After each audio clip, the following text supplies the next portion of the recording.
So hey guys, how are you all? Welcome to. So we are back with a brand new movie on Imagine if Naruto had unhealthy harem with innocent Temari, but before we start, be sure to subscribe to our channel and like this video. Now let's begin the story. Many people believe that the three Sand siblings were all the children of the last Cage. However, Temari actually had no blood relation at all.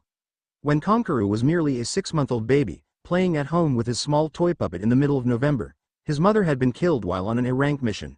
Of course, at that age, this didn't mean much to him, especially since he was mostly bottle-fed and rarely got to spend time with her. It wasn't long after this, January, in fact, that the Cage remarried. Many expected a previous affair. This new woman in Konkaru's life already had a 17-month-old daughter, Temari.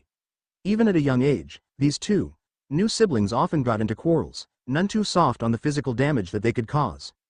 Even so, they never truly hated each other. Also, Temari's mother wasn't a ninja, which meant she spent much more time at home than Konkaru's birth mother had. Emphasized by the fact that he was also now a little older, Konkaru grew more attached to this loving woman, not taking long to start calling her mommy. 1 year after the new marriage of the Cage, disaster struck this family when the Cage's second wife died, this time by giving birth to a demon disguised as a child. Unlike before when his birth mother had died, Konkaru understood what had happened, Temari even more so. For the longest time they both hated this newest addition to their family. Though he was bound to both by blood, Konkaru through his father and Temari through her mother, this child never experienced the love that he so desperately needed. Konkaru and Temari often sought each other as a refuge. As they witnessed the terror of his childhood unravel, there was nothing they could do but watch, scared to reach out a comforting hand, as the demon child grew up in lonely hate, becoming what he is today, Gaara of the desert. But he's not the problem. The thing that riled Konkaru up the most was that Temari always seemed to forget that they weren't actually brother and sister. She was always making him do stuff for her and pushed him around. And not in the cute smiles kind of way. Just like a sister who believed that no matter how much she bugged him, her brother would never truly hate or hurt her. Which, of course, he thought to himself, I won't. He sighed. Why can't she ever bug Gaara instead? Then he smirked at the obvious answer. Konkaru. Temari's sharp yell came through the kitchen into the dining room, where Konkaru was eating breakfast. What do you want now? He growled as he was about to bite into his toast, dropping it back onto his plate in a huff. Temari strode into the dining room, hands on her hips. This time you'd better to remember to feed my plant. I don't want to come back again to find it half dead. Konkaru rolled his eyes. Well, if it didn't attempt to bite my hand off whenever I tried to feed it, I might feel more obliged. Temari glared at him. All right, I'll risk losing hands for your stupid plant, Konkaru said as he thought of the giant, carnivorous plant in the hallway upstairs. Temari narrowed her eyes at him, and then left the room, seemingly satisfied. Temari fumed as she thought of going back to Konoha. She had spent a great deal of time there these past few months due to the preparations for the upcoming Chunin exam. Each month consisted of normally 1 or 2 weeks in Konoha and then the remaining 2 or 3 back home. The constant traveling was getting, dare she say it, tiresome, and it was making time seem incredibly shorter as she had something to await almost every week.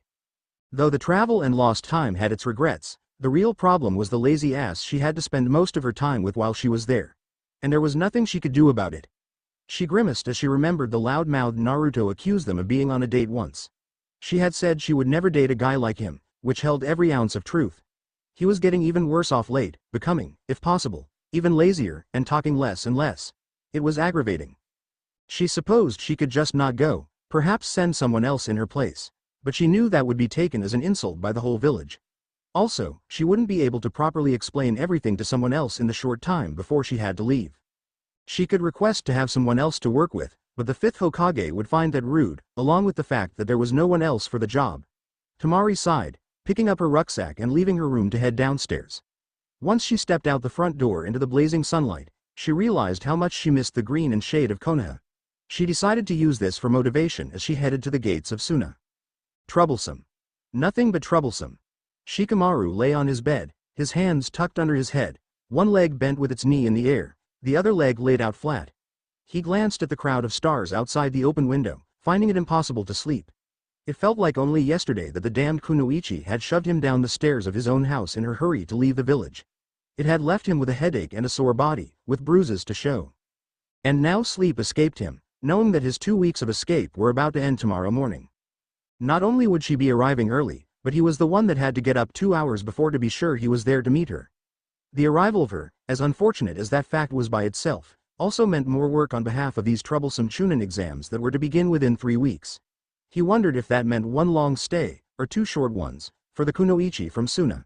He hoped it would be the short ones. Sighing in frustration, he turned onto his side, his sheets twisting with him. With one arm propped behind his head, he closed his eyes and forced himself to sleep. She was late. 3 hours late, in fact, as it was already 1 in the afternoon. Troublesome woman, Shikamaru sighed. She's probably taking her time on purpose. That would suit me fine if I didn't have to be the one waiting for her. He sat down on a rock with a groan, rubbing the back of his neck. 10 minutes later, he saw someone approaching on the road leading from Konoha. Finally, Shikamaru thought as he squinted into the distance. He could only make out the outline of the person striding slowly towards the gates, but he knew it was her from the giant fan strapped to her back. A minute or two later, the kunoichi reached Shikamaru and stopped. She stood with her arms folded across her chest and her weight on one hip. She wasn't looking at him. She hadn't even glanced at him the whole time. Shikamaru, who had been watching her approach, squinted up at Temari from his place on the rock. He put his hands on his knees and stood up with a groan.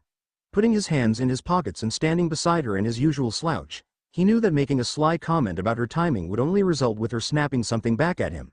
That would just be too troublesome, so he let it go. Without a word, or even a glance at each other, they headed into the bustling streets of Konoha. Shikamaru had learnt to keep his mouth shut around her unless absolutely necessary. He didn't see the point in getting into an argument with such a woman. His lack of words seemed to irritate her, but that was just the way he liked it.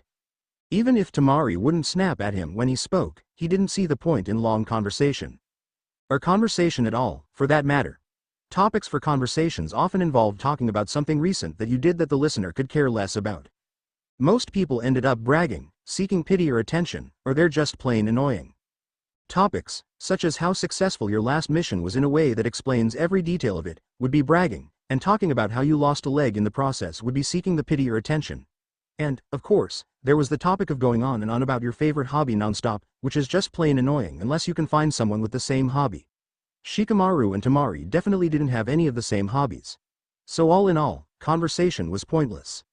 They reached the building with the small office inside where Anko kept the information and papers on the Chunin exams.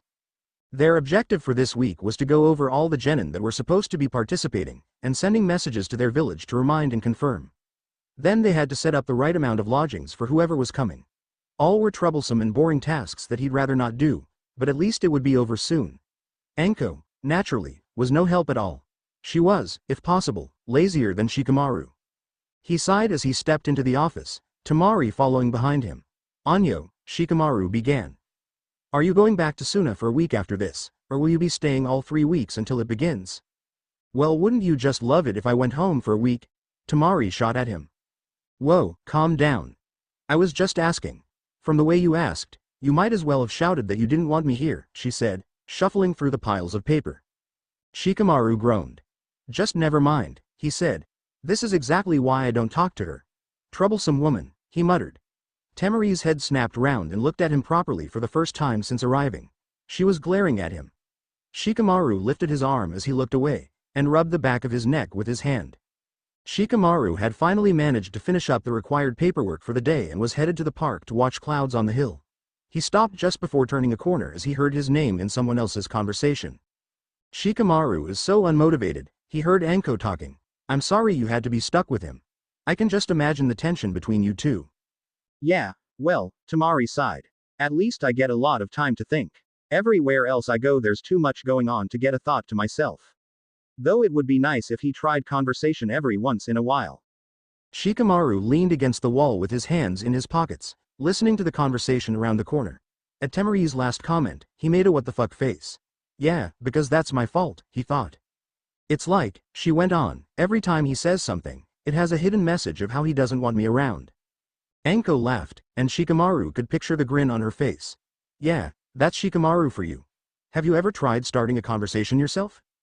Well, I gave up because he would always ignore me, not even a look of acknowledgement that he heard me, Temari answered with a huff. Well, don't take it too personally. We both know he'd rather watch clouds than do paperwork. Shikamaru could hear the smile in her voice. That Anko. Either too happy or too angry, either way she's scary and loud. It's not that I really care about conversation with that lazy ass, anyway, Temari said as if in defense. I don't give a damn what he thinks. But if we have to be stuck with each other so much, it wouldn't hurt to be civil. Yeah, because us not getting along is all my fault. Shikamaru rolled his eyes. Anko chuckled. Yeah, not to mention he probably leaves all the work for you to do. He's not you, Anko, Temari smirked. He does what he's supposed to. Although, not without complaint. Shikamaru raised his eyebrows at this sudden defense from Temari on his behalf. Anko grinned sheepishly. I guess you're right. Well, I'll see you around. Good luck with the lazy ass. HMPH. Shikamaru harumphed at the same time as Temari, so neither Anko nor Temari heard him. He slunk into the shadows and jumped to the roof as Anko walked past. Glancing down to the street where they had talked, he saw that Temari was already gone. Troublesome woman. Maybe if you didn't blame everything on me and tried being civil yourself, we wouldn't find each other's company so aggravating.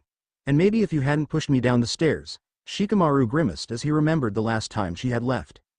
Temari had come looking for him at his house to let him know she was heading back home and asking if there was anything else left for her to sort out. Luckily, their hate for each other didn't stop them from doing their work properly. His mother had told her he was up in his room, so she went up to find him.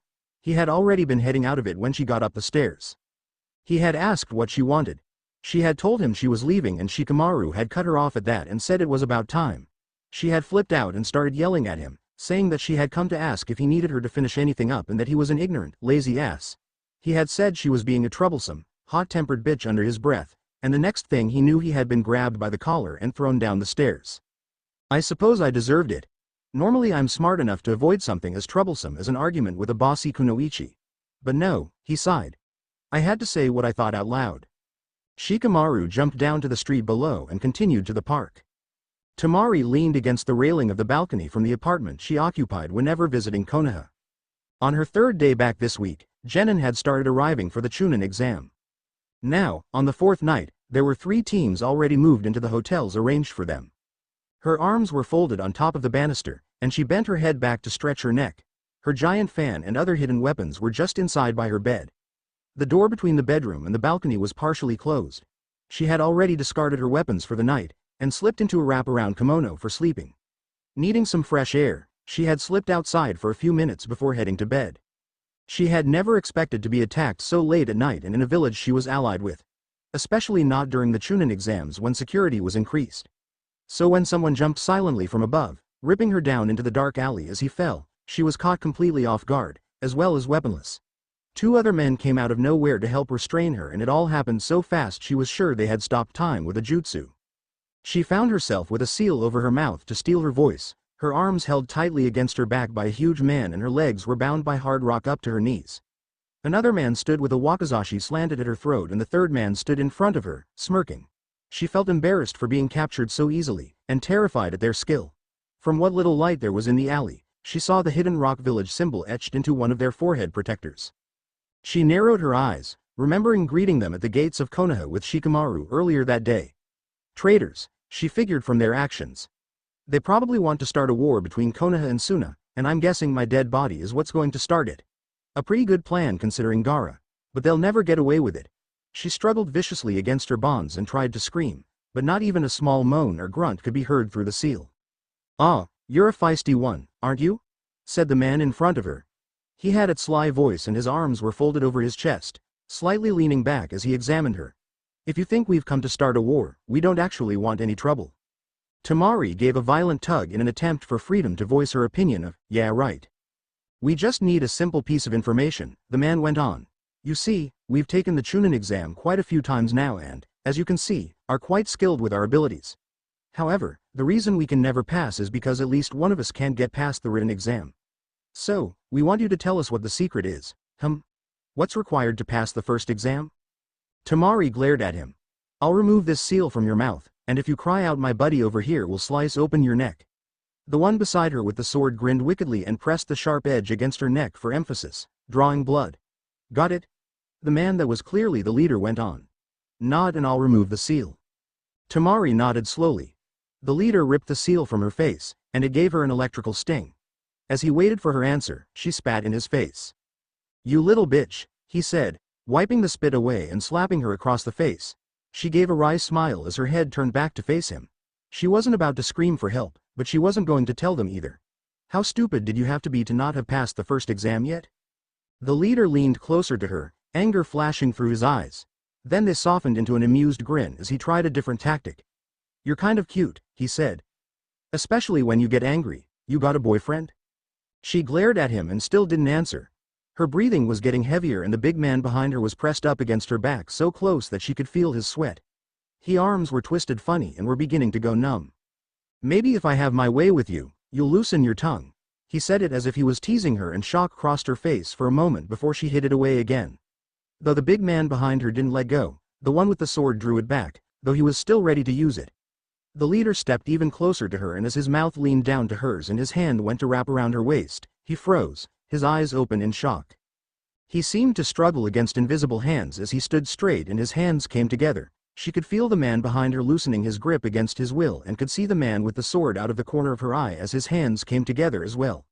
Looking back at the man in front her, she recognized the seal his hands were forming. Now, that's not a very nice way to treat a woman, no matter how hot-tempered she is. A voice came from the end of the alley and Temari's head shot in its direction to see Shikamaru standing there with his hands holding the seal for his jutsu. Shadow imitation jutsu. Success. Temari smirked at him. Took you long enough. Yeah, well, he sighed. You know me. Always lazing around somewhere. Who is this guy? Said the leader, mockingly, your boyfriend. Before Temari could come up with a smart comment, Shikamaru replied. What if I am? He asked, and Temari's mouth dropped open. Did you ever consider that if she had a boyfriend, he'd come looking for her? The rock ninja growled. Temari? Shikamaru called to her, as she was still standing with her mouth open. She gathered her composure quickly before answering. What? She shot at him.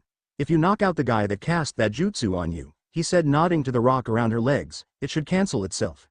I do it only I'm concentrating on my jutsu. But if I kick one of them while you're attached to their shadows, that'll affect you, too. Besides, I don't know which one it was.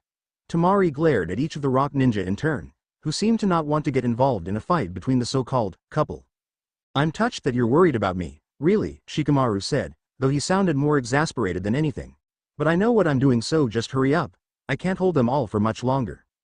Temari scowled at him and threw a heavy punch at the man in front of her. Just as her fist connected with his face, Shikamaru released his hold on him. The rock ninja fell to the ground, unconscious, but the rock around her legs didn't move. She rounded on the ninja with the sword and did the same to him as Shikamaru released another shadow. This time the rock around her feet crumbled when the man fell to the ground. Turning to the big man behind her, she did a flip backwards to make room and could see that he looked rather terrified. She swung her leg round and connected it with the side of his head to put him out of his misery. So, she said, dusting off her hands and fixing her kimono. Why didn't you just strangle them all with your jutsu? They're genin from another village, he said as he stood up straight and rubbed the back of his neck. We can't just kill them on the spot. No, we'll need to tie them up and have someone watch them while we go tell Tsunade what happened. He closed his eyes and sighed. It'll be troublesome, but it can't be helped. Temari smirked at him. Who knew I'd be saved by a lazy ass like you? Was that your way of thanking me? He asked, opening one eye to look at her. Who said anything about thanking you? She continued to smirk as she looked back at the three rock genin lying in the alley, throwing an extra kick at the leader. Shikamaru opened his other eye and smirked as well. It seemed their arguments were inevitable, but at least this time there was no real venom. After Tsunade had been told of the incident, and she was none too happy from the late hour, Shikamaru left the Hokage's building with Temari. So you were grabbed right off your balcony and you didn't even have a weapon? He teased her, and was rewarded with a painful punch in the arm. Instead of answering his question, she responded with one of her own. So you think you're good enough to be my boyfriend? Shikamaru just laughed. Only those rock ninja and Naruto would be stupid enough to think that. She gave him a quizzical look as they walked on. 3 weeks, she said without looking at him. He asked. 3 weeks for what? I'm answering the first question you asked me when I got here. I'll be staying for the full 3 weeks. Well, 2.5 now. I'll be here until the first exam starts, and then I'm heading back to Suna for a week until the second part begins. Oh no, Shikamaru grinned. How will I ever live through it? She punched him again, though not as hard as before, and turned her head away to hide her smile. Are you going to be all right walking home by yourself? Shikamaru asked. I wouldn't want you to be helplessly attacked again. Enough already, she huffed. I have my fan this time anyway, so I'll be fine. All right. He let out a small laugh. I'll see you tomorrow then. As he turned to leave, she grabbed his arm and kissed him lightly on the cheek. Thank you, she said with a small smile. He only stared at her, his mouth slightly open with the smallest hint of shock. When he didn't move, she scowled at him. Well, go on then, piss off. He smirked at her and she hid a smile underneath her hand. Without another word, he took a turn, walking off with his hands in his pockets and was engulfed by the darkness. Shikamaru sat with Temari in Anko's office, working on the last bit of paperwork for the Chunin exams. All that could be heard was the scritching of their pens and the slow, constant tick of the clock on the wall.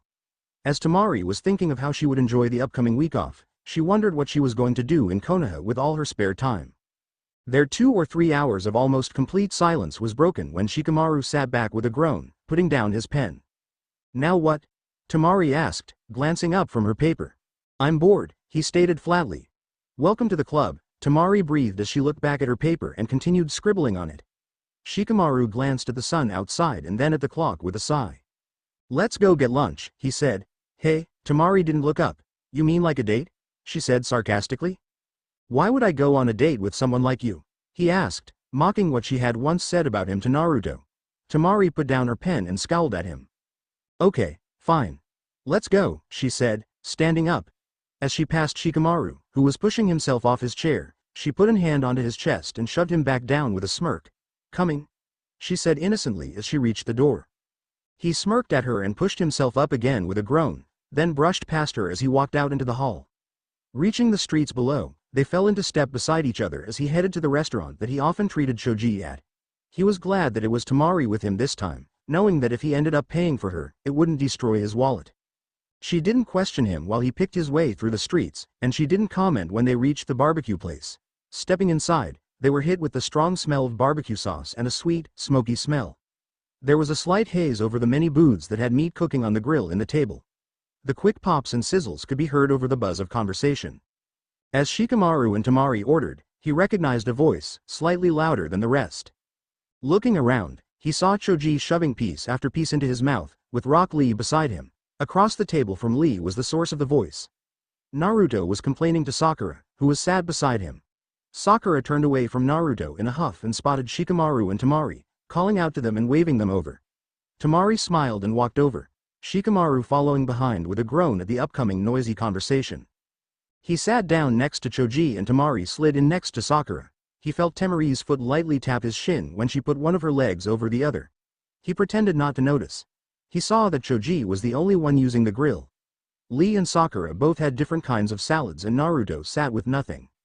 Anyo, Sakura-chan, Naruto said, leaning over to her, covering his mouth with his hand, though Shikamaru heard it clearly. Don't you think they'll want to sit alone if they're on a date? Sakura's eyes widened and she turned to grin at them sheepishly. You guys aren't really on a date, are you? She asked through her smile. Shikamaru closed his eyes and groaned, and Temari was the one to answer, just as he had expected. What if we are? She said. A vein twitched in Shikamaru's forehead, he hadn't expected that. Nay. You guys really on a date this time? Naruto said gleefully. Ah, young love, Lee said, clasping his hands and putting them beside his cheek. Shikamaru shot him an evil look, and then turned to glare at Naruto. It's not a date, he said through gritted teeth, and he noticed that Choji was eyeing him skeptically as he continued to shovel food into his mouth. Naruto continued to grin at them and Sakura looked like she was suppressing a giggle. A waitress came over with Shikamaru and Temari's order, and Shikamaru tried to use it to change the subject. Anyo, Naruto, he said, why haven't you ordered anything? I'm meeting Ruka-sensei soon at Ichiraku so he can treat me to lunch, Naruto said through a smile. So, Temari, Sakura said, turning to her, how much longer are you here for? I'm just going to stay until the first exam starts, Temari said. Because if I went home for a week, it would take me 3 days to get there and then I have to leave the day after to come back. I might as well just take a week off here. Yeah, I guess that makes sense, Sakura said, eating the last bit of her salad.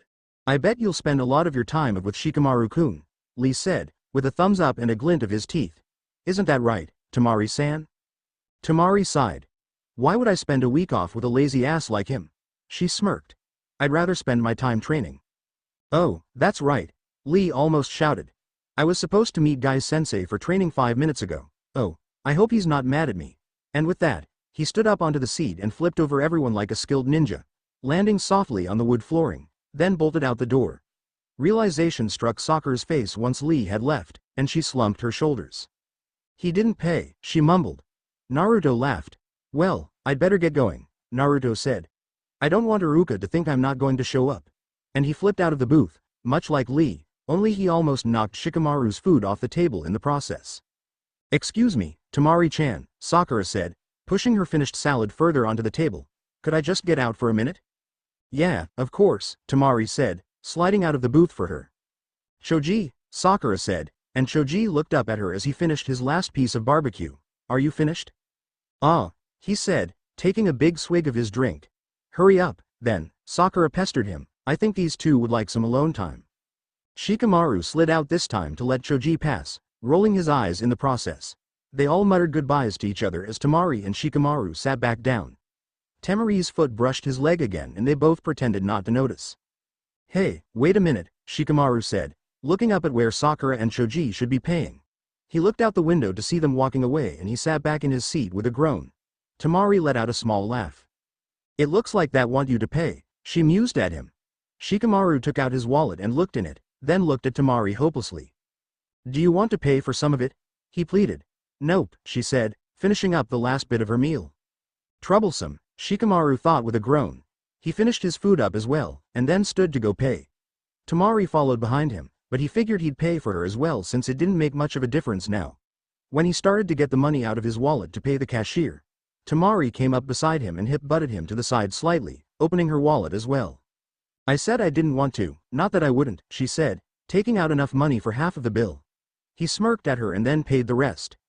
Even though Temari had helped out, his wallet had still suffered. The rest of their week consisted much the same as this. They worked on the Chunin papers, went out for lunch, and were accused of being on a date if they were seen. Overall, it wasn't that bad. On their week off, Sakura invited Temari to go shopping for a day with her and Ino.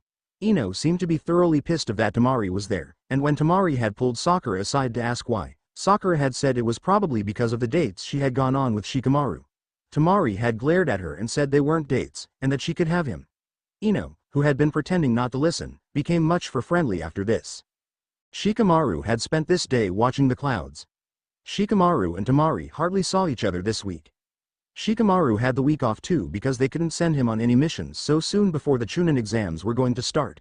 He took this time to his advantage, catching up with his clouds and Shoji.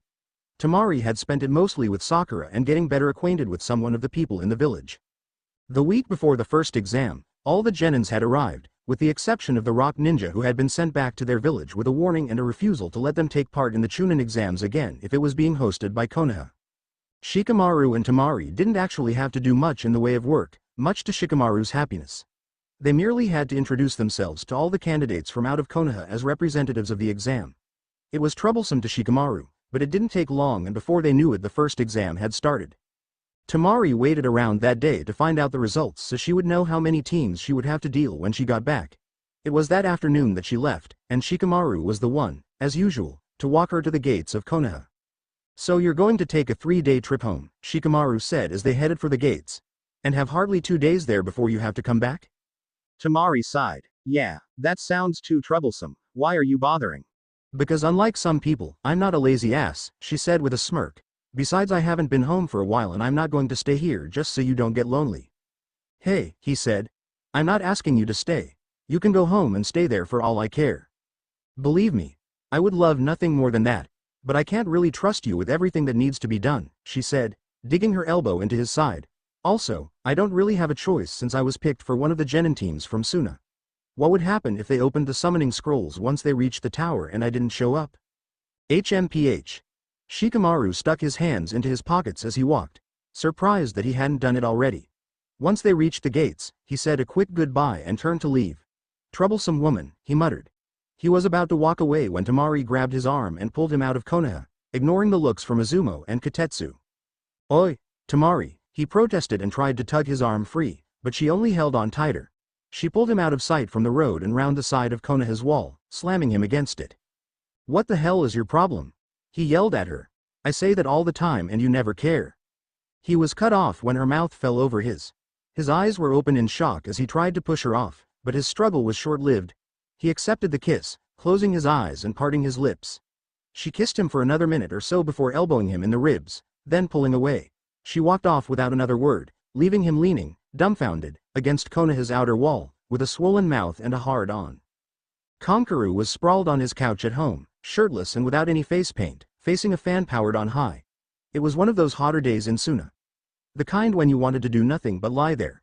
It would have been nice to go for a swim, but no one in the desert had a pool. Despite the constant wind blowing at his face and throwing his hair around violently, it felt like it was only blowing more hot air onto him. Sweat covered his entire body and dripped from his brow. Temari should be home today, he thought with a smile, which was quickly replaced with fear as he sat up on the couch. Gah! Her plant! She's going to kill me. He rushed upstairs with the plant's favorite food, which it lazily snapped into its mouth due to starvation. He looked at it hopelessly, and then glanced out of the window to see Temari walking down the street. Shit, she's home. He bolted back downstairs and sprawled on the couch, feeling hotter than before and now thankful for the fan. He tried to look as innocent as possible as the front door opened and Temari stepped in. Hi, Konkaru, she said with a smile. He narrowed his eyes at her politeness and responded slowly, as if with caution. How did things go while I was away?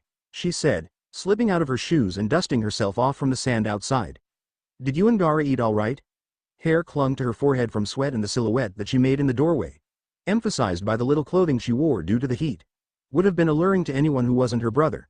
Konkaru continued to watch her with narrowed eyes as she walked up the stairs and didn't wait for an answer. She's too happy, he decided. Well, she won't be for long when she sees her plant. He heard her walk across the landing upstairs, followed by the soft thud of her bedroom door closing behind her.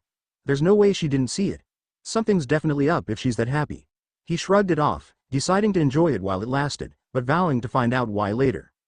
Temari lay down on her bed with a smug look on her face. Though it had been 3 days since, she couldn't get over what she had done. The look on his face, she laughed. Priceless. She let her laugh wear off and her smile soon faded. Now what?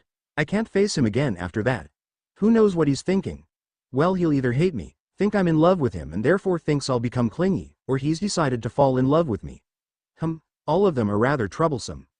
She sucked in a breath as she thought that word. She sat up in her bed angry at herself, feeling a great need to take it out on someone. Then her mind finally registered the dying plant in the hallway. Konkaru, she yelled, pushing herself roughly off her bed and going to her door to rip it open. Oh no, Konkaru thought, pushing himself into an upright position, she noticed.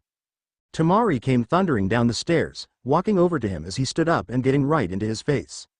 I thought you said you were going to feed my plant, she screamed. Have you even looked at it recently? It might as well be dead, it's been so starved. How would you like it if I didn't feed you for 3 weeks? Huh? It wasn't 3 whole weeks, Konkaru muttered. I fed it for at least a week. What was that? Konkaru looked at the floor, uncomfortable with having Temari's face so close to his, sweating, if possible, even more. Temari drew back with a huff and glared at him. He glanced at her with an apologetic look, to which she responded by rolling her eyes, turning on her heel, and walking back upstairs. Konkaru winced as she slammed her door so hard he could feel it where he stood. So much for her good mood, he sighed, slumping back onto the couch. Shikamaru lay on his bed with his arms behind his head, staring up at the ceiling. Troublesome. Nothing but troublesome. Damn girl. He had gone to bed early and was once again unable to sleep because of Temari. He had spent the past few days going over and over what had happened with her on that day she had gone back home. With the annoying memory invading his mind, he almost hated all the free time he had to think. Almost. After Temari had walked away, leaving him against the outside wall of Konoha and surrounded by trees, he couldn't see her once she had reached the road. This meant he didn't know if she had laughed at him, or felt embarrassed, or anything. He'd had to stay there for a few minutes, leaning against the wall, waiting for his heart to stop beating so furiously and for his blood to leave the area that it had rushed to when she had rubbed her tongue against his. She had tasted fresh and sweet. Damn girl. He huffed, rolling onto his side. She just had to make things so troublesome. He lay there a bit longer, fuming over the details, before deciding it had all been done to spite him. It made sense, being the kind of woman she was, so it didn't take much convincing after he had come to this conclusion. The last thought he had before he fell asleep was how much it irked him that he had actually enjoyed it, and how hopeless it was that he wanted more. Gara sat at the dining room table across from Konkaru. Gara had already finished his supper and was now content with watching Konkaru while his mind seemed to be elsewhere. Gara, Konkaru said, pulling him out of his trance. Did you notice anything, Anyo, different about Temari? Kankaru waited for a reply, eating his dinner as Gaara stared at him with his usual expressionless face. Kankaru, however, could now easily read Gaara's mood even though he looked the same as always, and he knew Gaara was thinking. Yes, Gaara finally said, then paused for another minute before continuing. I think something happened in Konoha. Kankaru nodded in agreement, pushing his finished dinner plate away from him. She normally comes back in a foul mood because of that shadow punk they've got her working with. But yesterday she came home, he wondered if it was the right word, and decided it was. Happy. Gaara raised his eyebrows, or would have if he had any, but Kankaru noticed the change in his face. I mean, it didn't last that long after she saw her plant. But she hadn't actually realized that it was dying until after she'd been in her room a few minutes. Perhaps they gave her someone else to work with? Gaara suggested in his quiet voice. Sand surrounded their finished plates and they were lifted up and through the open door into the kitchen, where they were deposited on the counter. Kankaru rubbed his chin with his hand. You know what, I think I'm going to ask her about it. Gaara stood up and pushed his chair in. Just don't piss her off when you do, he said simply before leaving the room. Kankaru growled after him at the accusation and sat there for a while longer before retreating to his room. Temari was packing her rucksack, grabbing everything she needed for her return trip to Konoha, when she heard a small rap on her bedroom door. Come in, she called, and Kankaru was the one who opened it. He stepped in to lean against the door, but knew better than to actually enter her room. What is it? She asked exasperated. She had been flustered the whole morning with thoughts of going back. She was glad she would have another 3 days before she would arrive in Konoha. Temari, he said, almost questioningly. Did something happen the last time you were in Konoha? Temari froze for a moment and looked up at Kankaru. What do you mean? She asked with the best puzzled face she could muster. I mean with that shadow punk, Kankaru said, folding his arms. Temari turned away and pretended to look for something as she was sure her face was turning red. Normally when you get back home you're angry when you step in the door. Also, you haven't been as pissed off as you normally are before you have to go back. Oh shit. He knows. But how could he possibly know? What are you talking about? She tried to mask her thoughts with anger, turning to face him with her hands on her hips. I'm always pissed off before I go? Well, Gaara noticed it, too. Kankaru shot at her in his defense. We thought that maybe they'd put you with someone else instead, since the shadow punk and you never got along. Temari let out a sigh of relief, which she cleverly disguised as a huff. So he doesn't know. They haven't put me with anyone else, no, but I made friends with that Sakura girl, so I wasn't stuck with Shikamaru the whole time. Besides, he wasn't as bad as he usually is. Kankaru raised an eyebrow at her disbelievingly. She hadn't told them about the rock ninja attack because the Godem Hokage and she had decided it would be better if Gaara didn't find out. And I was happy when I came home yesterday because I hadn't been here in a while, she went on to try to convince him more. Normally, I'm not away for so long. This only seemed to make him doubt her more, but instead of saying something, he pushed himself off the door and left her room. Something's definitely up, Kankaru muttered as he passed Gaara, who had been listening from the hall. Gaara nodded slowly, and then dissolved into sand to materialize in his room. He heard Kankaru's bedroom door shut, followed by Temari leaving her room and shutting the door softly behind her. See you, she called to both of them, then headed downstairs and left the house. Something definitely was up, and Gaara was going to find out what, as soon as Temari returned anyway. Shikamaru waited at the entrance to Konoha, sitting on the rock like he had last time. He only ever sat on it when she was late. Go figure that she was. He had always expected her to be late, but this time he had known. Unfortunately, he still had to be there on time. He moved to sit on the ground so that he could lean his back against the rock. He had slept worse last night than any of the others since Temari had left. Hey. I wonder why, he thought as his eyes grew heavier, troublesome woman. Shikamaru tended to wait for Temari outside of Konoha at a rock a little bit up the road. She supposed this had to do with the fact that no one could see him slouch off while he waited and no one saw his displeasure once she arrived. When the rock came into view, she saw him sitting on the ground this time, leaning against it. He didn't look up when she approached, and once she got closer, she saw he was asleep. Well, she thought. I could leave you here and get you in trouble, or I can wake you up to piss you off. She knelt beside him when she reached him and poked him in the ribs. He grunted but didn't open his eyes. Get up, you lazy ass, he groaned. She poked him again. Don't, he grunted. Someone's ticklish, she teased, and she went to poke him again, only to have him grab her wrist. I said don't, he finally opened his eyes, giving her an angry look. Can I have my hand back? She said testily. He let it go and she jerked it back, standing up with a scowl. You don't have to be such a hard ass. Yeah, you're one to talk, he muttered, standing up as well. What was that? She frowned at him as he looked away. Putting on her more professional demeanor, she started towards the village. How long do we have before the second exam starts? She asked. No idea, he said, following after her. I lost track of time after the first 2 hours of waiting. Well, what time does it start? She asked, at 3. Oh shit, are you serious? She quickened her pace, hearing him groan and mutter something about troublesome, as he hurried to catch up with her. We might as well already be late, you lazy ass. It's not my fault, he protested. You were the one that was late, not me. You should have been keeping a better eye on the time. How was I supposed to know? She said, clearly annoyed. Shikamaru decided it would be less troublesome not to argue. Of all the possibilities Temari had thought of for how Shikamaru would react to her kiss, it had been the one she had feared the most. He hated her. She didn't really know why it would make him hate her so much, and she wasn't even sure why she cared so much. They had hated each other before the Rock Ninja, so she shouldn't have expected anything from their short friendship. Still, she couldn't help but feel regret. Normally she would have responded with the same anger and hate, but this time she could only feel upset about the whole thing. She tried to avoid anything that would start an argument because she hated to hear the malice in his voice. Sure, when she had first kissed him, it had been to fluster and spite him, but afterwards she had almost hoped that something more would come of it. Now why would I want something like that?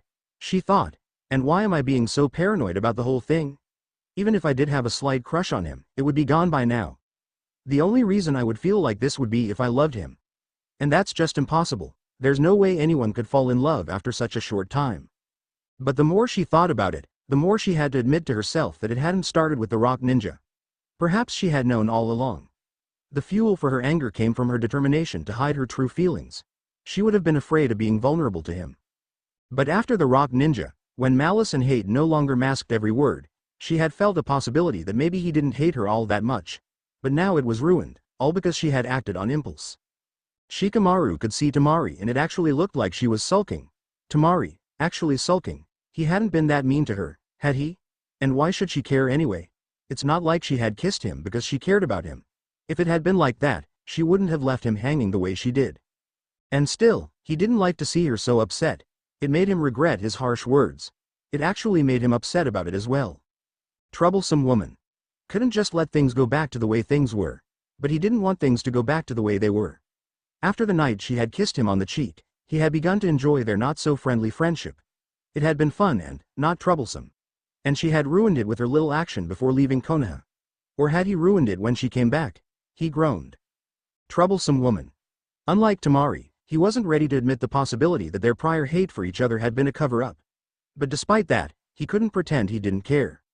They had finally reached the Forest of Death and Shikamaru groaned when he saw that the genin had already arrived. That meant he and Temari were late. They, along with the other Chunin and Junin selected to be summoned for the genin groups, were supposed to arrive at the gates, before the genin, for a short meeting. Then they were given a head start to the tower, where they would await the arrival of their genin teams. When Anko spotted Temari and him approaching, she scowled at them and jerked her head to indicate that they were to wait behind the large group in front of her. Once she had explained everything to the genin, none too little on her loudness and enthusiasm that they could possibly die, she gave them a 10-minute break to go over the paper they had to sign about how the Chunin exam wouldn't be held responsible if they did die. Once everyone had broken off to go and read it, Anko trudged over to Shikamaru and Temari. Why are you so late? She hissed. Never mind that, hurry up and get to the tower. You remember the shortcut, am I right?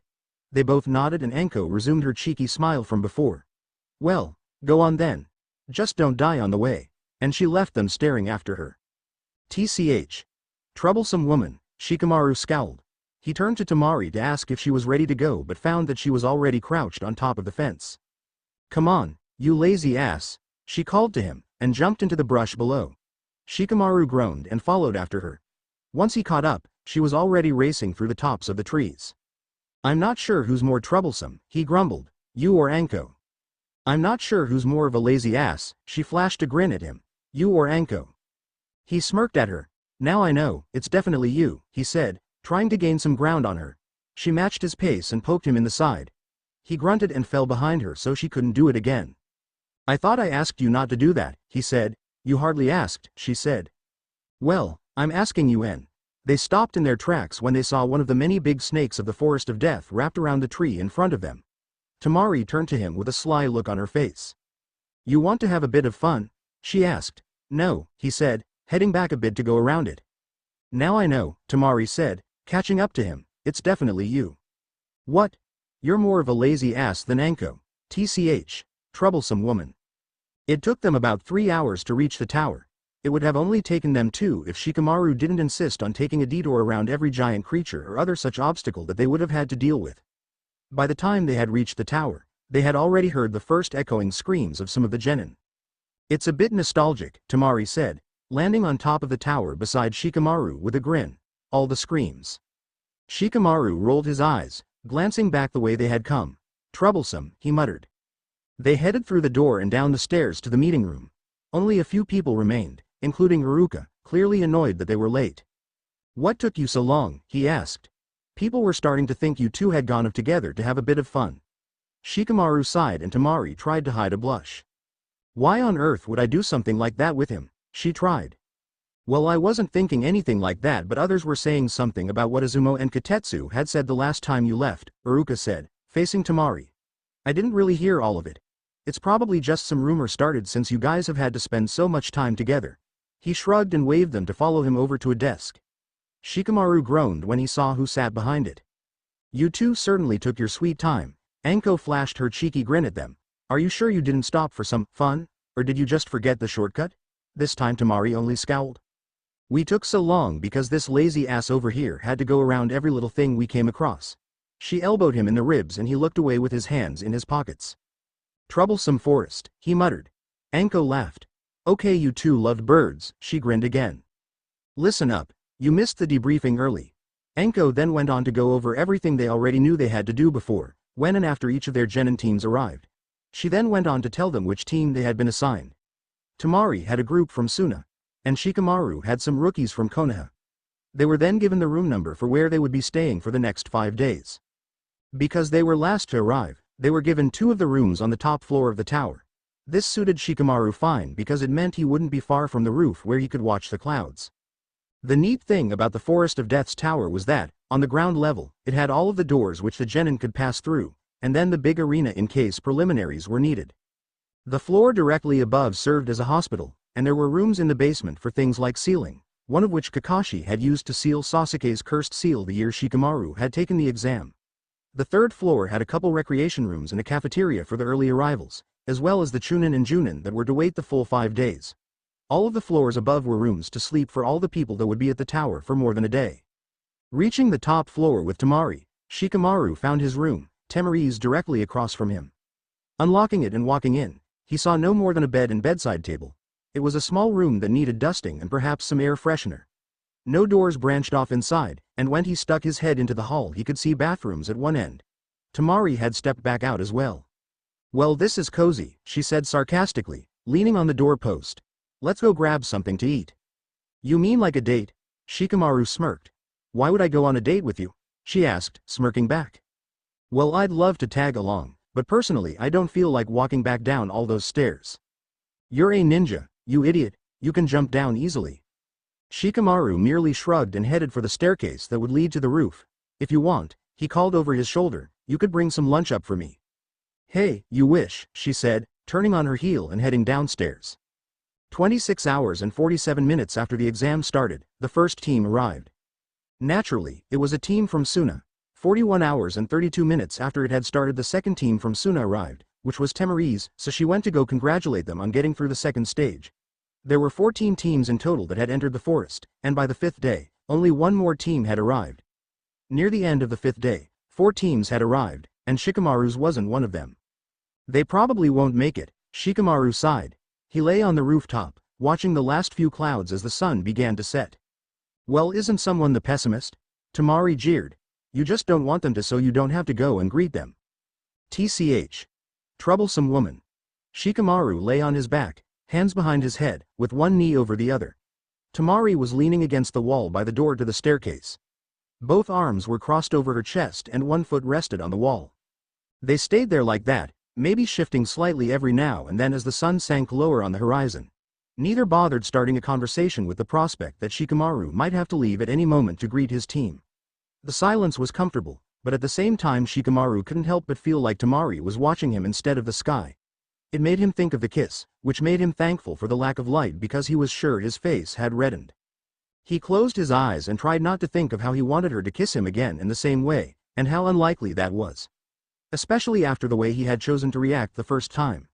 Unfortunately, trying not to think about it only caused him to think about it more. He was thankful when sleep overtook him. Temari noticed he had fallen asleep and realized that getting her weight off her legs would feel so much better than leaning against the wall. She pushed herself off of it and walked over the sleeping shinobi, then crouched to lie down beside him.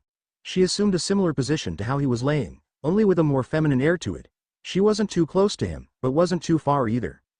It wasn't long before sleep overtook her as well, and she awoke late the next morning. She saw that Shikamaru was still sleeping beside her, looking the exact same as he had the night before.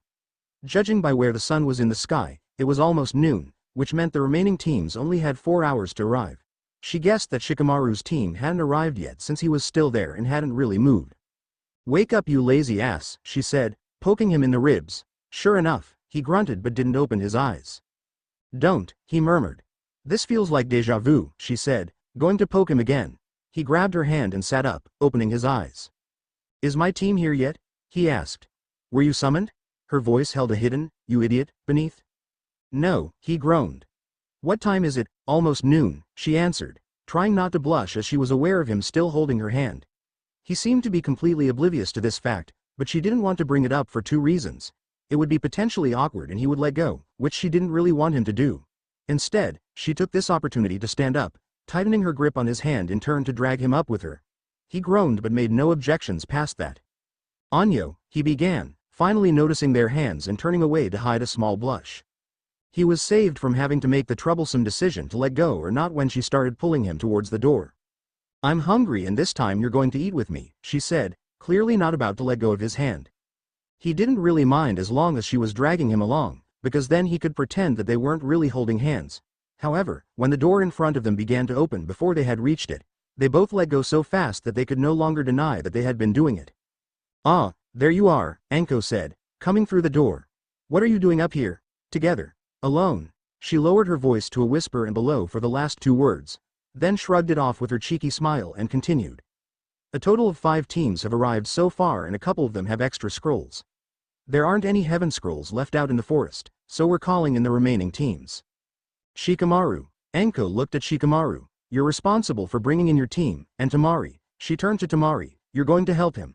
Without another word, Anko turned and left them on the roof with her orders. "Troublesome," Shikamaru muttered. "I bet you wish they'd passed now, don't you?" She teased him. "Well, let's get a move on. I don't want to have to wait too long before I can eat." Instead of going inside and down the stairs like a normal person, Temari ran and jumped off the tower to land in a tree a little ways off. "Coming?" she called. "TCH. Troublesome woman," he muttered before jumping after her. It didn't take long to find his team. They were fairly close to the tower, wandering around without a scroll. It consisted of 2 boys and a girl. One of the boys was thoroughly fed up that they had lost their scroll, and the girl was fed up at him for being fed up. The other boy seemed to not even care. None of them were severely injured, except for a large gash on the loud boy's right leg, which Temari patched up roughly. Shikamaru and Temari started to head back to the outskirts of the Forest of Death, Genin team in tow, until they met up with the other failed teams which were also making their way back. Iruka was one of the Chunin escorting them all, and he allowed Shikamaru and Temari to leave their team with him. He said that one of the teams had been killed and that 4 people from the teams that had passed, 2 from one team and the other 2 from different teams, had dropped out and so preliminary matches weren't necessary. Shikamaru sighed with relief and broke away from the group, leaving everyone behind except Temari, who followed him. "Not going back to the tower?" She smirked. "Nah, too troublesome," she shrugged. "We're closer to the edge of the forest." "Figures," Temari mumbled. "Well, you can go back if you want." Shikamaru glared at her. "I'm not making you follow me." "Who said I was following you?" She flashed a grin at him. "How'd I know you're not the one following me?" TCH. At that simple, little sound, Temari poked him in the side. He grunted and stopped and would have slipped off the branch he was standing on if not for his chakra control. Temari stopped and came back to him, landing on the same branch. "Why do you keep doing that?" he growled. "Because it's so easy." She smiled and went to poke both of his sides at once, but he grabbed her wrists to stop her. In this sudden movement, she lost her footing, and when she righted herself, she was hardly inches from his face. With him still holding her wrists up by his shoulders, she leaned in towards him. Before they could connect, however, he lifted his chin and turned away, letting her go. "Temari, I can't," he trailed off and sighed. She scowled at him and turned to jump off the branch they stood on. Before she could, he grabbed her wrist again and spun her back around to face him, cleverly placing his hand around her waist in the process. Their lips were hardly a breath apart now, and she could feel his warm breath tickling her nose. "I can't," he said again, pausing. Their lips barely touched now, and she felt his next whispering words brush over her mouth. Temari's heart was beating out of her chest with Shikamaru so close to her and without knowing what he was going to do. She was furious with herself for letting it affect her. He was so close that all she had to do was close her mouth over his. But she couldn't do it. She was waiting for his next whispering words. "I can't let a woman make the first move." She felt the smile on his mouth before he finally completed the kiss. She pressed her body more firmly against his and thought she could feel his beating heart. He let go of her wrist to slide his arm around her back and up between her shoulder blades. With both arms free, she wrapped them around his neck and kissed him harder, purposely knocking him off balance so his back hit the tree behind him. Neither of them knew how long they were there for as they lost themselves in their long-awaited and needed embrace. When they finally pulled apart, gasping for breath, they only loosened their hold on each other slightly as they breathed down the other one's neck. After a moment, when Temari could talk without gasping breaths, she grinned and whispered into his ear. "I hate to break it to you, but I already made the first move, you lazy ass."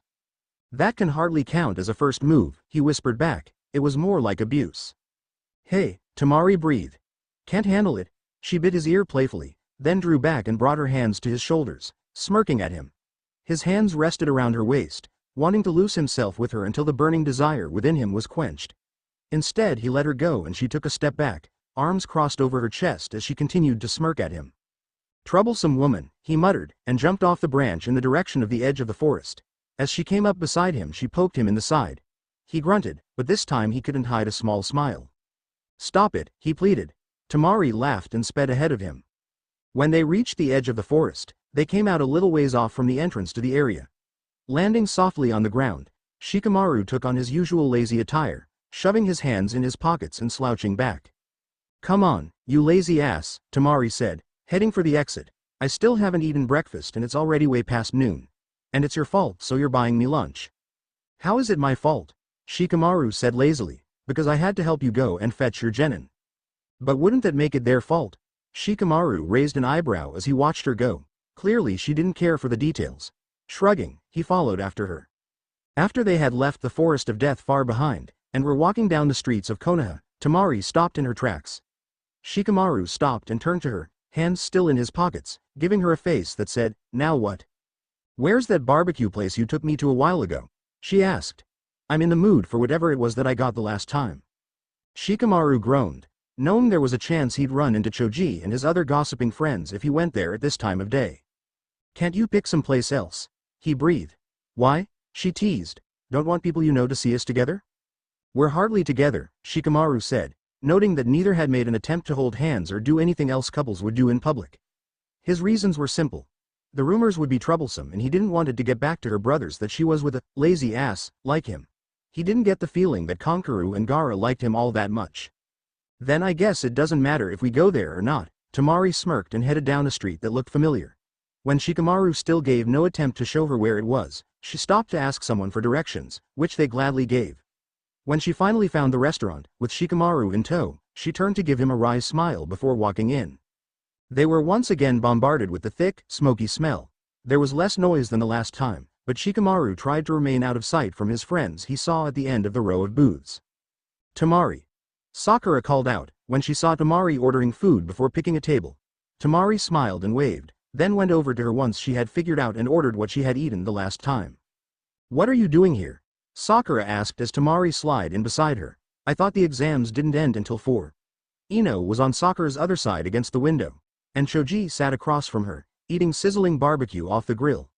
Someone Temari had seen walking around with a big white dog sat between Choji and the window, but she couldn't remember his name. "They ended early because no more teams would be able to pass," Temari said. "But I'm here with Shikamaru." Temari stuck her head out of the booth and looked around for him, realizing he hadn't followed. "Shikamaru?" Sakura and Ino asked at the same time. Sakura was smiling and looking around as well, Ino was frowning. There he is, Sakura pointed to Shikamaru, who was leaning in the corner, hidden by the shadows. TCH, troublesome, Shikamaru muttered, pushing himself off the wall with his shoulders and heading over. He sat down beside Choji with a scowl on his face. Temari kicked him under the table, and when he looked at her she grinned in a way that said, "Lighten up." "Hey Shikamaru," Ino said, a little too friendly, "how did the exam go?" "A little troublesome at the beginning and end," Shikamaru sighed, ignoring her obvious flirting, "but it wasn't too bad in between." "Yeah, he spent the whole time watching clouds," Temari smirked as a waiter brought over their food order. "Yup, that sounds like Shikamaru all right," Choji said through his mouthful. "Are you sure that's all you did?" asked the boy by the window with a knowing grin. Shikamaru sighed. "Well, you know, there's eating and sleeping," he said casually, taking a bite of his food. "Really?" the boy went on, "because I heard from Anko that you and Temari spent a lot of time up on the roof together, alone." Shikamaru nearly choked, and he could see Temari was blushing, which she covered up with anger. "She said what?" She shot at him. "And you believed her? Who the hell are you to be spreading rumors anyway?" "That's Kiba," Sakura said, laughing nervously. "Don't mind him. He likes to get on people's nerves." "It's true though," Kiba went on. "They were hanging out on the roof when Anko went to go tell them that they were ending the exam early. Apparently they'd been up there all night. Isn't that right, Shikamaru?" Nothing happened. Shikamaru groaned and ignored the stares that were shot at him by Sakura, Ino and Choji. Sakura's stare was a surprised happy, Ino's was a surprised angry, and Choji's was just a surprise. "You mean you actually were?" Sakura asked, turning to Temari. Shikamaru continued to ignore her. "When did she even tell you that?" he asked Kiba. "I thought she was still at the tower." "Apparently there's a shortcut in and out of the forest that only she knows about," Kiba grinned. "And she told me about you and Temari a few hours ago." "Yeah?" Temari smirked. "And how much did you pay her for all that information? Or did you just do her a favor?" No one missed what Temari had implied by favor, but none of them thought anything of it, knowing it was just her way of getting back at him. HMPH, was Kiba's only answer, as continued to eat his food. Once that topic had passed, Sakura and Ino got into a conversation about girl stuff that Temari wasn't really interested in. Kiba ate his food, defeated, and Choji continued to eat contentedly.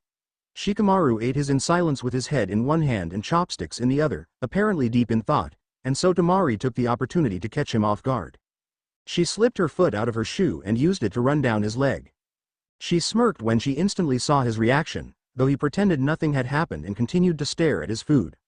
No one else was paying attention, so she did it again, slower this time, and brought her foot back up and tried to slide it between his legs to where she was sure he had reacted. She paused with her foot at his thigh and he glanced up at her. His eyes were clearly telling her to stop. Before pulling away, she stretched her foot out to her goal to slide down at once, to which he reacted with a sudden twitch, and she grinned as she put her foot back into her shoe. Temari sighed in a way that said, "You're no fun," that only Shikamaru could notice. She then stood up and excused herself as she went to the bathroom. "So Shikamaru," Kiba said as soon as Temari reached the bathroom, "how far did you get with her?" Shikamaru noticed as Sakura aimed to kick Akiba, and Choji grunted as she grazed him as well. "Sorry, Choji," she muttered, and then turned to Shikamaru as if waiting for the answer to Kiba's question. Ino merely looked out the window pretending not to care. Shikamaru finished the last bit of his food and excused himself as he got up to pay. He paid for Temari's as well, and when she came back out of the bathroom he was waiting at the door. "I've paid," he said calmly. "Are you going to stay here?" "Stay here with a fatty that would rather eat than talk, two gossip girls, one of which that hates me, and a rumor-spreading jerk," Temari mused. "Yeah right," and she shoved past him to the streets outside. Shikamaru and Temari wandered aimlessly through the busy streets of Konoha. There was a loud buzz of conversation and a couple people had bumped into them as they passed by in a rush. Shikamaru had merely kept walking, but Temari yelled threats after them. It was then that she realized the lack of weight strapped to her back. She groaned, realizing she had left her fan and rucksack back at the tower. "As if I've been so flustered all day that I didn't even notice," she thought. "So," Shikamaru said, taking a turn down a quieter street, "when are you leaving?" "What do you mean?" Temari smirked at him, "trying to get rid of me already?" "TCH. Troublesome," he muttered. "No, I was just asking because the next part of the exams doesn't start for another month. And I know you won't stay that long." "Oh, right," Temari grinned. "Well, I guess I'll have to get out of here as soon as possible." Shikamaru shrugged and she continued. "Actually, I'll probably stay a couple of nights first to rest up in a bed that's not as hard as a stone." Then I guess we have to go see the Godem, Shikamaru sighed. Why? Well, she hasn't exactly arranged anywhere for you to stay this time. She probably figured you'd take off at the first chance you got. Alright. Then let's hurry. I want to get off my feet, Temari said, stopping and taking one out of her shoe to rub it as if to emphasize how much they were hurting. She then stood up straight, putting her foot back into her shoe, and headed in the direction of the Hokage's mansion. You're staying? Said the fifth in bewilderment. But I would have thought that you would be out of here as soon as possible. Shikamaru smirked behind Temari and made a noise to say, I told you so. Especially since you and Shikamaru don't get along. Actually, I found he's not that bad, Temari grinned wryly. He has his moments. Tsunade raised an eyebrow at the two of them as they exchanged some sort of insider. In that case, she said, due to the fact that we don't have anything ready or available for you, she trailed off and looked at Shikamaru. Shikamaru? Do you have a spare bedroom at your house? Huh? Shikamaru stared at her. No, I don't. Tsunade sighed. That's too bad. I guess you'll be sleeping on the couch for the next few nights. Huh? Shikamaru actually stood up straight in surprise. But? No buts, Tsunade said as Temari tried to hide a smile. Temari will be using your room until she feels she's ready to go home and you will gladly oblige. Troublesome, Shikamaru groaned. What was that? Tsunade narrowed her eyes at him. Shikamaru let out an exaggerated sigh before walking out of the room. Anyo, Temari paused before following after him. I've forgotten my weapons and other possessions at the tower in the Forest of Death. I was wondering if I could have someone bring them back for me. Hi, Tsunade sighed. I'll get Enko to do it. She waved her off, leaning on the desk with an elbow. Temari thanked her with a short bow before leaving the room. When the door shut behind the two of them, Tsunade leaned back in her chair and took the sake out of the desk drawer that she had shoved it in when she had heard the knock at her door. She sipped it contentedly, smiling to herself for how she had gotten out of finding sleeping arrangements for Temari so easily. When Shikamaru reached his house with Temari, she looked around to take in the front of his house and the surrounding ones. There was no one around. It's so quiet, Temari said. I'm surprised you don't come home more often being a lazy ass like yourself. Hey, Shikamaru said, unlocking the front door. There's a good reason I don't come home. They had barely gotten in the front door and taken off their shoes when a woman's voice came through a nearby room. Temari recognized the voice as the woman who had told her she could find Shikamaru in his room the day she had pushed him down the stairs. They hadn't exchanged any words past that because the woman had left Temari standing in the doorway as she rushed off to continue what she had been doing. Shikamaru? Is that you? He called to her. You're home early, the woman called back, and there was the sound of a pot being put on a stove before the voice grew louder as it came towards them. That's good, it means you can clean your room before supper. She broke off as she entered the room, wearing an apron with a wet, brown stain on it, and saw Temari. Oh, you brought a friend home. Shikamaru, why didn't you tell me sooner? Well, at least I know to make more for supper now. Mom, Shikamaru cut in before she could continue. Tsunade has requested that Temari stay here for a couple of nights. He paused to sigh. And she requested that it be in my room since we don't have a spare. Temari? Her eyes widened. You mean the girl from Suna? You've heard of me? Temari smirked. I hope it wasn't anything bad. Oh no, not at all, she laughed. I'm Yoshino, by the way. Sorry I was so passive the last time you stopped by. You're welcome to make yourself at home. Temari raised her eyebrows as she watched Yoshino go back into the kitchen. Nothing bad, huh? Temari said, turning to Shikamaru. Now, I wonder why I find that so hard to believe. TCH. Troublesome woman, Shikamaru said, heading for the staircase. Well, at least now I know why you don't come home very often, Temari grinned, following after him. It seems you don't run short of troublesome woman in your life. Shikamaru didn't answer as he reached the hallway upstairs and took a right. 2 doors down on what was now their left, Shikamaru turned the handle to walk in. You'll be sleeping here, he said lazily. The bathroom is the other door we passed on this side of the hall. Sorry about the mess. It's troublesome, but if you want I can tidy up a bit. Temari looked around the room. There was a single bed, closet, bedside table and a small desk with a chair. Random games like Shugi and Go were strewn across the desk with most of the pieces lying across the wrong border box. A few had escaped to the floor, and some were hidden under thrown shirts and pants. A pair of boxers was peeking out from under the bed and a dirty glass and plate were on the bedside table. Just when I thought you couldn't be any more of a lazy ass, I find out you're messy as well, she teased, going over to sit on the edge of the bed. She let out a sigh of relief on the soft mattress, and lay backwards with her feet still hanging over the edge. Shikamaru brought his hand up to rub the back of his neck. He tried to find something to look at other than Temari. He could feel the burning desire from earlier in the forest washing over him again.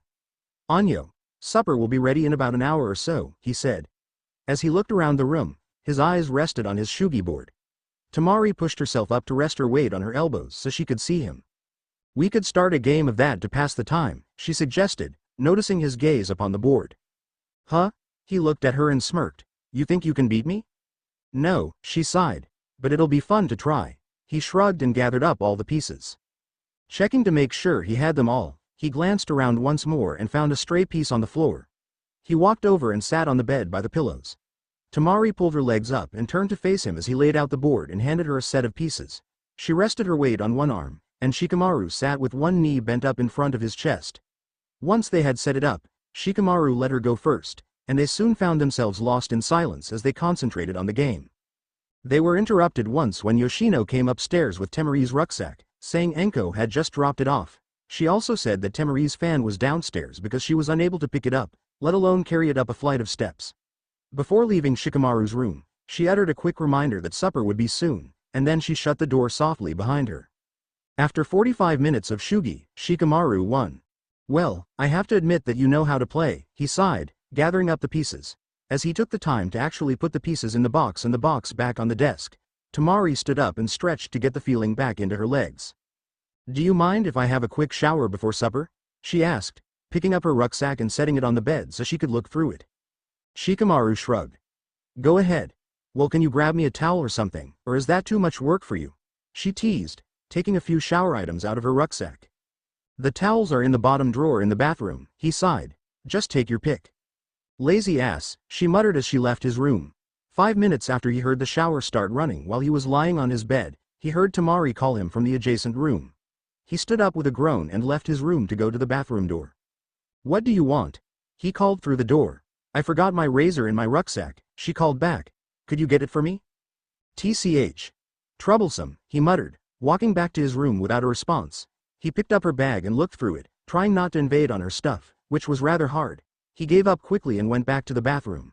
Not wanting to yell anymore, he decided to just go in since she was expecting him to bring it anyway.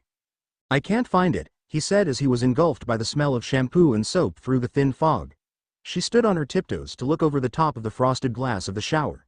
The glass wasn't very high and it was about a half a foot from the ground as well. "But I'm sure I brought it," she eyed him accusingly. "Look harder." "It's not in it." "Okay," he said. "If you don't want to wait then just use mine." She rolled her eyes at him and huffed, standing back on her feet. Her hand reached over the top of the shower. "Let's have it then," she said. He sighed and got it from the sink to hand to her.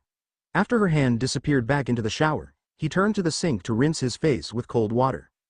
"Oh," he said, drying his face. "The blade is new, so be careful." As he said it, he heard her suck in a breath and could just make out her holding one of her ankles through the disorienting glass. "Yeah," she said, putting her foot back down. "Thanks for the warning." He could see blood already running down her ankle and, mixing with the water, it had forked in different directions. He groaned. "How did you manage that?" He sighed, watching the blood wash away as more came. "You're bleeding so much you might as well have cut off your foot." "Just shut up and get me a band-aid or something," she hissed. "The water is making it sting more than it should." He sighed again and opened the top drawer to get a band-aid. Glancing back at the shower, she had put her bleeding ankle near the edge of the glass, clearly wanting him to do it for her. He groaned, grabbing a tissue so he could wipe it off.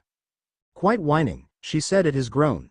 "My hands are wet so I can't do it very easily. Plus, it was your razor that did it, so it's your fault." "Troublesome woman," he muttered, crouching down to reach her foot.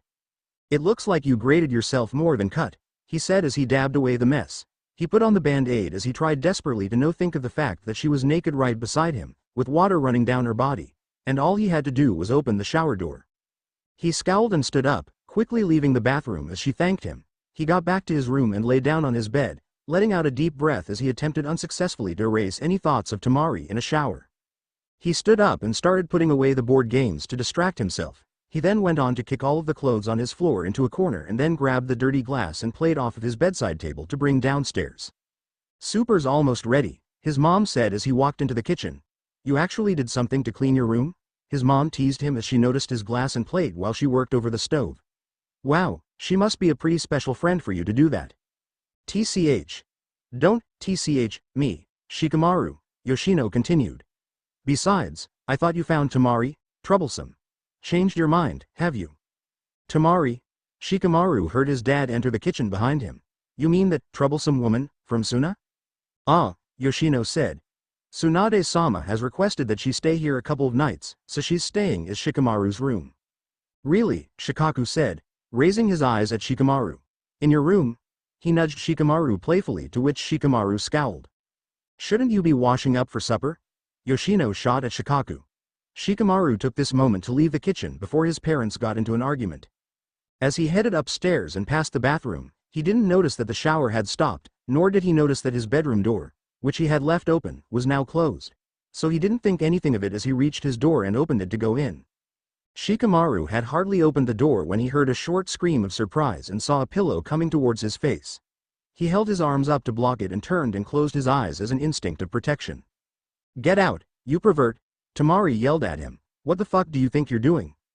What the H? Shikamaru said as he turned to face her and stopped as he saw her frantically wrapping a towel back around her body. He instantly felt his face heat up and saw that hers was red as well. He barely had time to think before she chucked a shampoo bottle at his head, which he managed to block. She chucked another bottle, body wash, as he stepped back out of the room, and he just managed to shut the door as he heard it connect loudly with the wood. Shikamaru. He heard his mom call. What's going on? Is everything okay? Everything's fine, he called back as he leaned against the wall beside his door. He breathed heavily as he willed his face to cool down, and then slid to the floor and sat with his knees bent and his head back against the wall. He closed his eyes, not bothering to try to forget the short glimpse he had of her before she managed to pull the towel back over herself. A few minutes later, his mom called up to say that supper was ready. We'll be right there, Shikamaru called down to her as his bedroom door finally opened beside him.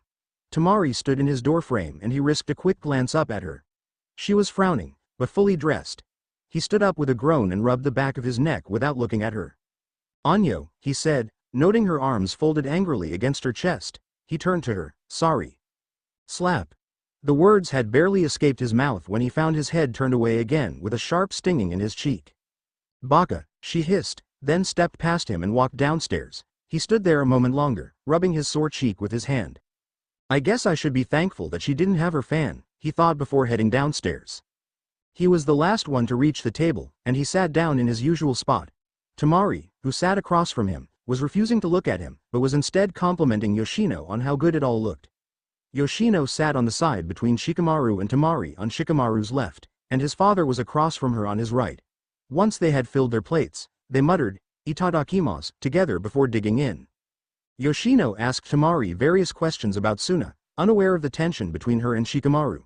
Shikaku, however, wasn't as blind. Hey, Shikamaru, he leaned over to whisper. What did you do to her? Walk in on her while she was changing? He teased. Shikamaru scowled but didn't answer as he felt a small blush creeping over his face again. Shikaku's eyes widened. Did you? It was an accident, Shikamaru said under his breath as he continued to scowl. Shikaku laughed, and I was only kidding about it. TCH. Troublesome. Shikamaru. Yoshino said, unknowingly saving him from the conversation. I've already brought down some blankets and pillows for you to set up on the couch. Thanks, he muttered, finishing up his food. He helped himself to seconds as his mother got into a conversation with his father. He knew better than to interrupt such conversations. He glanced up at Temari and caught her looking as well.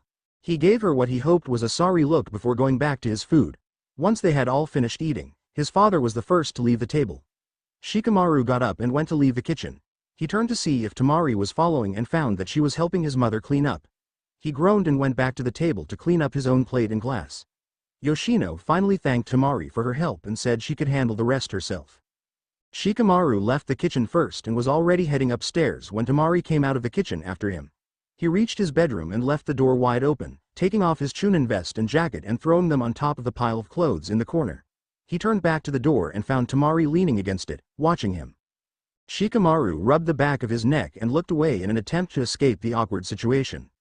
Let's go for a walk, Temari said, turning to leave the room. Temari, Shikamaru said, and she stopped for a moment. Anyo, I didn't mean anything by it. By what? She asked innocently, and she left down the hall. TCH, troublesome, he muttered, grabbing his jacket back off the floor and following after her. They reached the front door and slipped on their shoes. Temari grabbed her fan and strapped it to her back, grinning wickedly at Shikamaru when she did. He tried to ignore it and stepped outside. "Shouldn't you let your mom know you're going out?" she asked. "No," he sighed.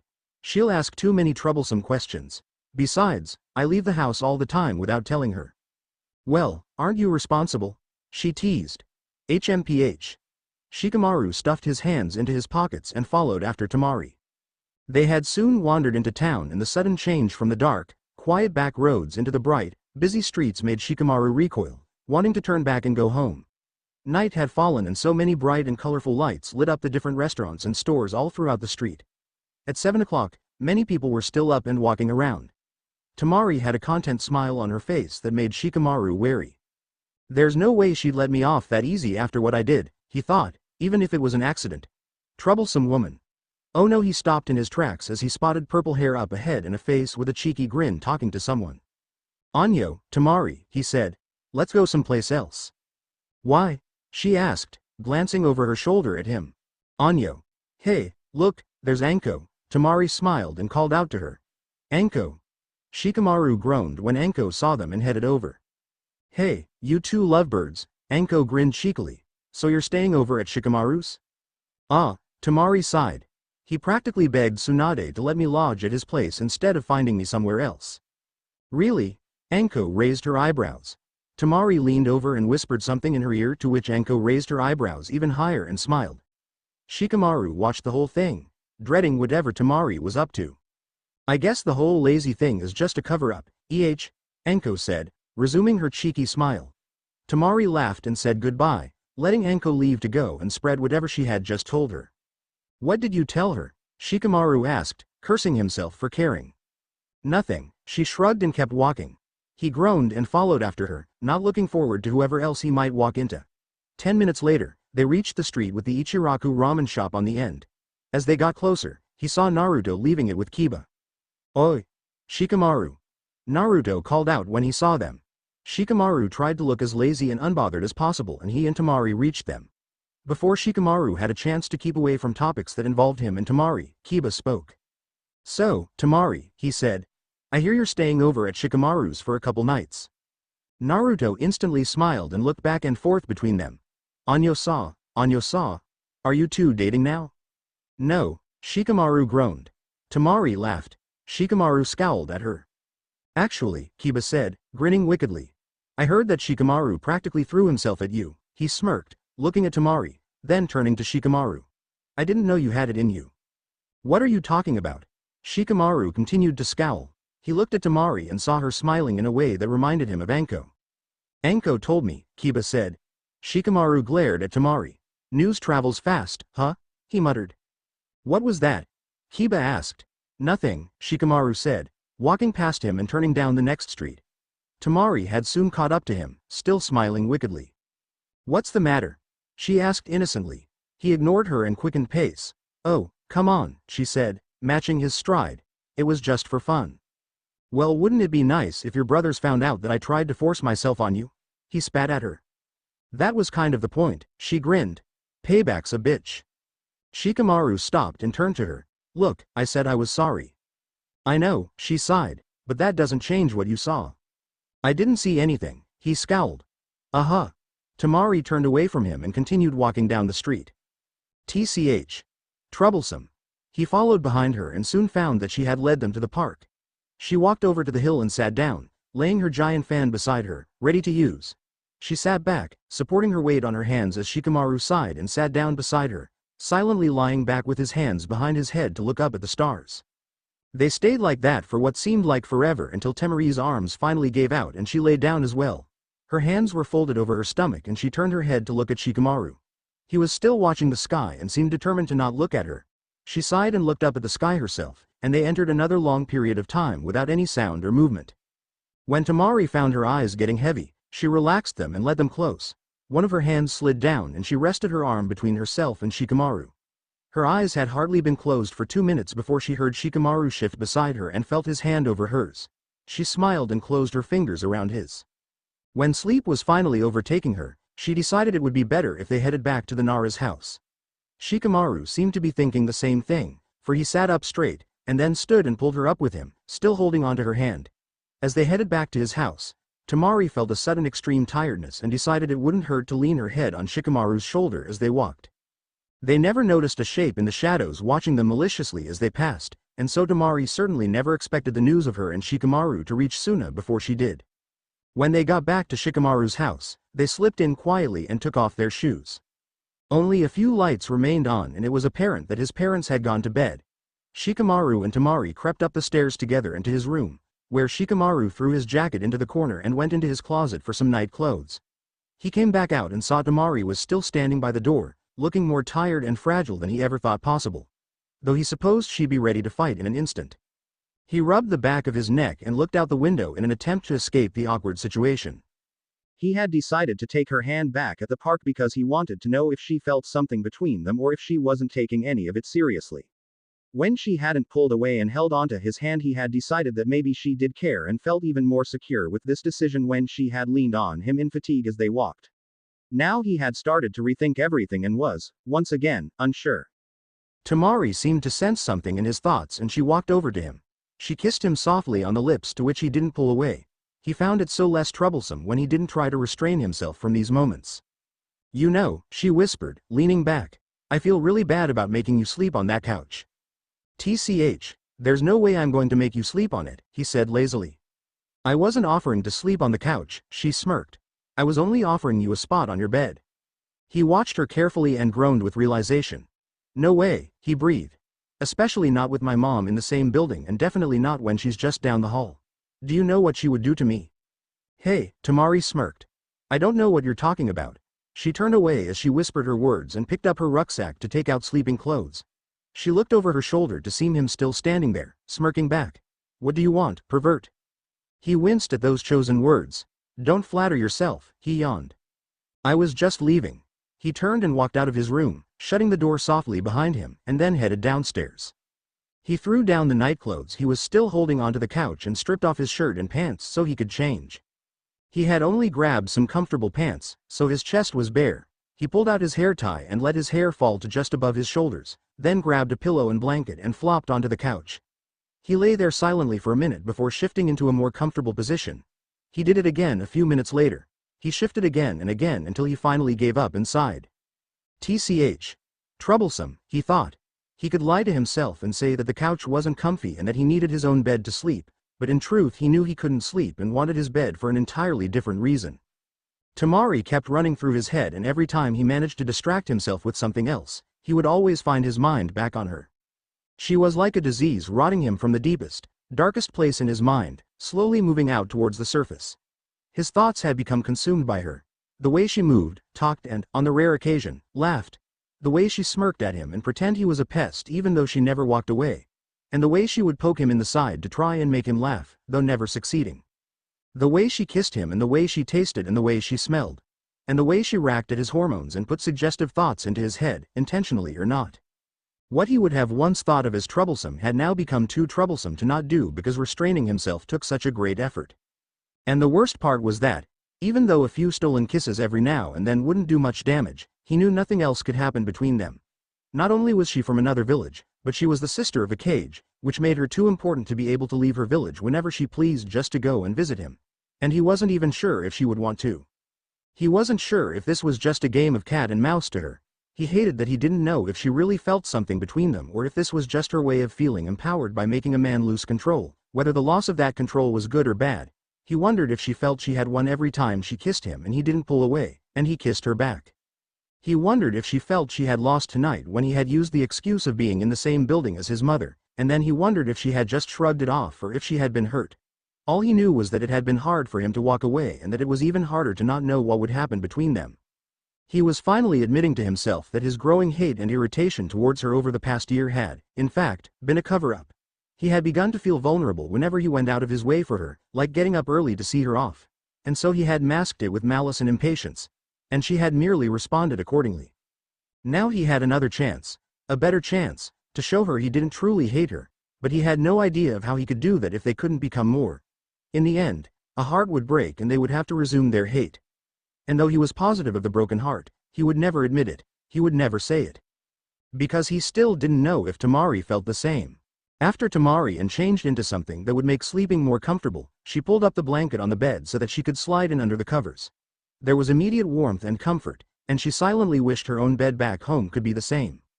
As she stared up at the ceiling, the tiredness she had felt back at the park and the whole way back to Shikamaru's house was now replaced by sudden alertness and distracting thoughts. As she had stood in the doorway and watched him get a change of clothes, her mind had raced as she decided whether or not to go for it. She had kissed him and asked, and he had so easily refused. It made her feel vulnerable, and she wondered if she had done something wrong. Was she too loud, too bossy, too forward? Was she not pretty enough for him? Could that be it? Was it that her little joke from before completely turned him off? She had worried about this until he had slipped his hand down to hers back at the park. She thought it was his way of saying, "I forgive you." But now she wondered if it had been a test and she had failed. Failed by trying to go a step further. Maybe whenever she kissed him he just thought it would be too troublesome to pull away and make her mad at him, and so he just let her. It was almost as if he took every chance he could to get away before he was forced into something more. But he had kissed her in the forest after he had pulled away, so he shouldn't find it too troublesome to do so every other time. Or maybe it was because once he had turned her down he thought things would become troublesome if he didn't fix it right away. She hated feeling this way because she so badly wanted him to want her. She had experienced crushes before back in Suna, but she had never felt like this. It felt like her whole world depended on what would happen between them, and she feared that they would be forced to hate each other again for whatever Shikamaru's reasons were for turning her away.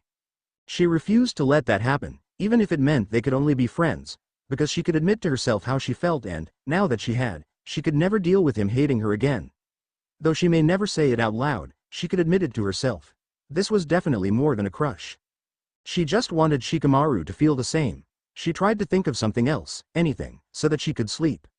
She turned onto her side and drew her legs closer to her for warmth, realizing that a familiar smell, a smell that she loved, was making her change of thoughts impossible. The pillow beneath her head and the blankets gathered around her smelled of Shikamaru. That clean, inviting, warm smell that was distinctly male, and even more distinctly Shikamaru. It was comforting, but at the same time it made her worry with a possible regret that it would be one of the few times she could be so close to this smell. If it hadn't been for such a soft bed and the fact that, despite what her mind believed, she really was tired, her thoughts would have never let her fall asleep. Thanks for watching. Also remember to subscribe and like this video. See you in the next video.